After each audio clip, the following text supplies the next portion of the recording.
கிறிஸ்துவுக்குள் மிகவும் பிரியமானவர்களே, இயேசு கிறிஸ்துவின் நாமத்தில் உங்கள் யாவரையும் அன்போடு கூட நான் வாழ்த்துகிறேன். இந்த நாளிலும் தேவன் நம்மோடு இடைப்படுகின்ற வார்த்தை 1 சாமுவேல் 16ஆம் அதிகாரம் 7ஆம் வசனத்தின் பின்பாகம்.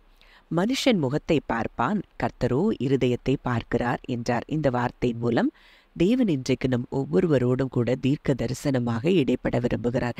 இந்த காரியம் சொல்லப்பட்ட சூழ்நிலையை அங்கே சாமுவேல் தீர்க்கதரிசி தேவன் சவுலை புறக்கணித்து தள்ளின பிறகு அங்கே ஈசாயினுடைய வீட்டிற்கு அனுப்பி, அங்கே ஈசாயின் குமாரர்களில் ஒருவனை நான் எனக்காக ராஜாவாக தெரிந்து கொண்டேன் என்று சொல்லி அங்கே அனுப்புகிறத நம்ம பார்க்கிறோம்.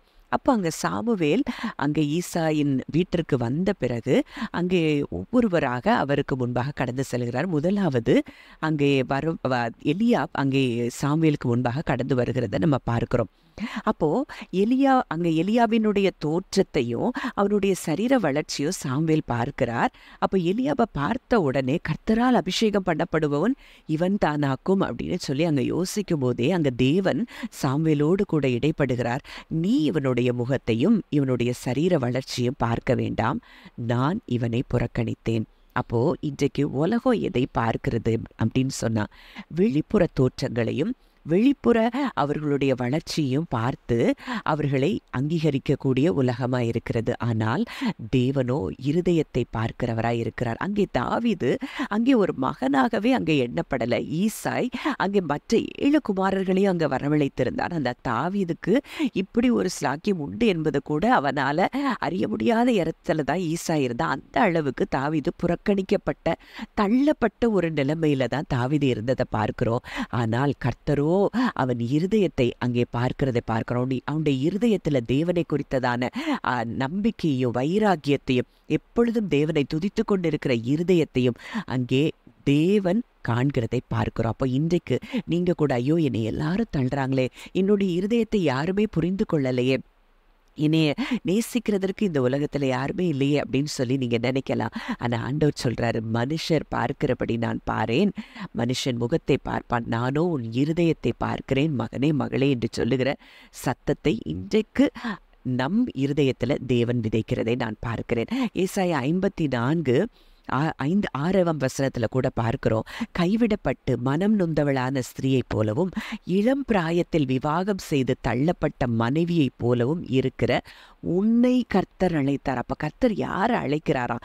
கைவிடப்பட்டு மனம் நொந்து போய் இருக்கிற அப்படிப்பட்ட ஸ்திரீயை போல இருக்கிற உங்களையும் இளம் பிராயத்தில் விவாகம் செய்து தள்ளப்பட்ட மனைவியைப் போல. ஒருவேளை பெண்களுக்காக சொல்லப்பட்ட காரியமாக இருந்தாலும் இது ஆண்களுக்கும் பொருந்தக்கூடிய காரியமாகத்தான் நான் பார்க்கிறேன். இப்படிப்பட்ட கைவிடப்பட்டு மனம் நொந்து தள்ளப்பட்டு இருக்கிற உங்களை கர்த்தர் அழைக்கிறாரா? ஒருவேளை உலகம் உங்களை தள்ளி இருக்கலாம், ஆனால் உங்களை கர்த்தர் அழைக்கிறாரா? ஏன்னா உங்கள் சிருஷ்டிகரே உங்கள் நாயகராய் இருக்கிறாரா?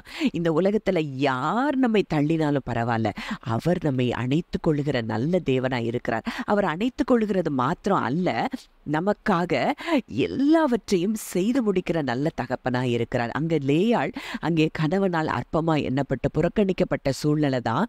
ஆனால் அந்த லேயாளுடைய வம்சத்துல தான் அங்கே யூத ராஜசிங்கம் வந்து பிறக்கிறதை நாம் காண்கிறோம். அதே போலதான் யோசேப்பு அங்கே சகோதரர்களால் புறக்கணிக்கப்பட்ட தள்ளப்பட்ட சூழ்நிலை தான். ஆனா எகிப்து தேசத்துக்கே அதிகாரியாய் அங்கே மாற்றப்படுகிறதை நம்ம பார்க்கிறோம். அதே போல இன்னும் வேதத்துல தள்ளப்பட்ட சூழ்நிலையில இருந்த அன்னாள் அங்கே தள்ளப்பட்ட அற்பமாய் மனமடிவாக்கப்பட்டதை பார்க்கிறோம். ஆனா அந்த அன்னாள் கர்ப்பத்துல இருந்துதான் இஸ்ரவேலில மிகப்பெரிய தீர்க்கதரிசி தோன்றினதை பார்க்கிறோம். அப்ப இன்றைக்கு நீங்க அப்படி தள்ளப்பட்ட சூழ்நிலையில நேசிக்க இந்த உலகத்துல யாருமே இல்லைன்னு சொல்லி நீங்க தள்ளப்பட்ட நிலைமையில நான் இருக்கிறேன்னு சொல்லி நீங்க இன்றைக்கு நினைத்து கொண்டிருப்பீர்கள். ஆனால் உங்களை கொண்டுதான், உங்கள் மூலமாகத்தான், உங்கள் சந்ததிகளை கொண்டுதான் தேவன் பெரிய காரியங்களை செய்ய போகிறார் என்பதை நீங்கள் அறிந்து கொள்ள வேண்டும். எரேமியா 30:17 கூட பார்க்கிறோம், அவர்கள் உன்னை விசாரிப்பற்ற சியோன் என்று சொல்லி உனக்கு தள்ளுண்டவள் என்று பெயரிட்டபடியால் நான் உனக்கு ஆரோக்கியம் வரப்பண்ணி உன் காயங்களை ஆற்றுவேன். உலகம் இன்னைக்கு ஒருவேளை நீங்க உங்களை விசாரிப்பற்ற சியோன்னு சொல்லியிருக்கலாம், உங்களுக்கு தள்ளுண்டவள்னு பெயரிட்டு இருக்கலாம். உங்களை அப்படிப்பட்ட சூழ்நிலையில இன்றைக்கு உலக மனிதர்கள் உங்களை நடத்தி கொண்டு இருக்கலாம். ஆனா ஆண்டவர் சொல்றாரு, நான் உனக்கு ஆரோக்கியம் வரப்பண்ணி உன் காயங்களை ஆற்றுவேன் அப்படின்னு சொல்லி இன்றைக்கு ஆண்டவர் நம்மளுடைய கூட இடைப்படுகிறார். மேலும் செப்பனியா 3:19 பார்க்கிறோம், நொண்டியானவளை ரட்சித்து தள்ளுண்டவனை சேர்த்து கொள்வேன், அவர்கள் வெட்கம் அனுபவித்த சகல தேசங்களிலும் அவர்களுக்கு புகழ்ச்சியும் கீர்த்தியும் உண்டாகச் செய்வேன். அப்போ இன்னைக்கு தள்ளுண்டு உங்களை அவர் சேர்த்து கொள்ளுகிறாரா? நீங்க எந்த இடத்துலலாம் தள்ளப்பட்டதாய், புறக்கணிக்கப்பட்டதாய், மக்களால் அற்பமாய் எண்ணப்பட்டதாய் உணர்கிறீர்களோ அந்த தேசங்கள் எல்லாவற்றிலும் உங்களுக்கு புகழ்ச்சியும் கீர்த்தியும் அவர் உண்டாகச் செய்கிறாராம். 1 பேதுரு 2:4 பார்க்கிறோம், மனுஷரால் தள்ளப்பட்டதாயினும் தேவனால் தெரிந்து கொள்ளப்பட்டதும் விலையேற பெற்றதுமாயிருக்கிற ஜீவனுள்ள கல் என்று சொல்லி இயேசு கிறிஸ்துவை குறித்து சொல்லப்பட்டிருக்கிறத பார்க்கிறோம். அதனால தள்ளப்பட்ட நம்மை குறித்து, நம்முடைய இருதய பாரங்களை குறித்து அவர் அறிந்திருக்கிறார். ஏன்னா அவரே மனுஷரால் தள்ளப்பட்டவராய் இருந்தாராம். ஆனால் தேவனால் தெரிந்து கொள்ளப்பட்ட விலையேற பெற்றவராக அவர் இருந்ததை நம்ம பார்க்கிறோம். அப்ப இன்றைக்கு நீங்க மனிதரால் தள்ளப்பட்டதா இருந்தாலும் தேவனால் தெரிந்து கொள்ளப்பட்டவர்களாய் இருக்கிறீர்கள். நீங்கள் தேவனுக்கு விலையேற பெற்றவர்களாய் இருக்கிறபடியினால் உங்களுக்கு நீங்க வரப்போகிற நாட்கள்ல நீங்க வெட்கம் அனுபவித்த எல்லா தேசங்களிலும் நீங்கள் கீர்த்தியும் புகழ்ச்சியும் நிச்சயமாய் காண்பீர்கள். வேதத்துல எத்தனையோ பரிசுத்தவான்கள் அப்படிப்பட்ட சூழ்நிலையில தான் இருந்தாங்க.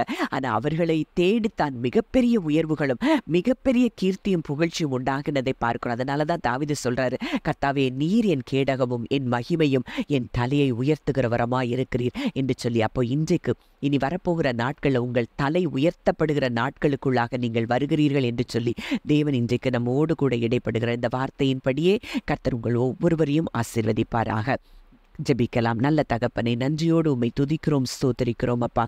இந்த நாளிலும் நீர் எங்களோடு இடைப்பட்ட வார்த்தையின்படி அப்பா, ஒருவேளை இதை கேட்கிற அப்பா யாரெல்லாம் நான் தள்ளப்பட்டிருக்கிறேனே, புறக்கணிக்கப்பட்டிருக்கிறேனே, என்னை நேசிக்க இந்த உலகத்துல யாரும் இல்லையே என்று சொல்லி அப்பா, யாரெல்லாம் இருதயத்தின் அந்தரங்கத்துல துக்கப்பட்டு கொண்டிருக்கிறார்களோ, மனுஷர் பார்க்கிறபடி நீர் பார்க்கிறதில்லை, மனுஷன் முகத்தை பார்க்கிறான், கர்த்தரோ இருதயத்தை பார்க்கிறீர். அந்த தள்ளப்பட்ட இருதயத்துல இருக்கிற வேதனைகளை நீர் அறிந்திருக்கிறீர். உமக்கு சோதிக்கப்படுகிறவர்களுடைய இருதயம் உமக்கு தெரியும் தகப்பனே. இந்த நாளிலும் அப்படிப்பட்டவர்களுடைய அப்பா ஆண்டவரே, அவர்களுக்கு நீர் ஆரோக்கியம் வரப்பண்ணி நீர் காயங்களை ஆற்றுகிறதற்காகவும் வெட்கம் அனுபவித்த சகல தேசங்களிலும் கீர்த்தியும் புகழ்ச்சியும் உண்டாக செய்கிறதற்காகவும் நாங்கள் நன்றி செலுத்துகிறோம். இந்த வார்த்தையின்படியே கேட்ட ஒவ்வொருவரையும் நீர் ஆசீர்வதிக்கிற கிருபைக்காய் நன்றி செலுத்துகிறோம். இயேசுவின் மூலம் கேட்கிறோம் ஜீவனுள்ள நல்ல பிதாவே, ஆமேன்.